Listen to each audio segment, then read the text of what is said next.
हिंदू धर्म में शिफ्ट होना चाहता हूँ। क्या कारण है जो आप सनातन धर्म को अपनाना चाह रहे सर, सनातन धर्म में हमारी शुरू से आस्था रही है।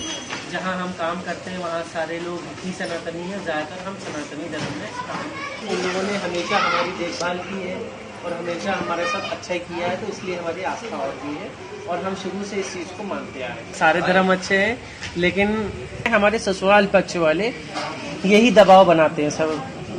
हमारा साला मुशीर खान है और हमारी सास है, इनको हम अपने घर में ही विराजमान रखे हुए हैं सर। कितने सालों से?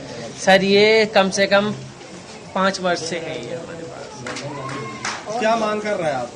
हम ये मांग कर रहे हैं, हम और हमारी माँ है कि हम लोगों की सुरक्षा ये की जाए कि ये भगवा चोला क्यों धारण कर रखा आपने?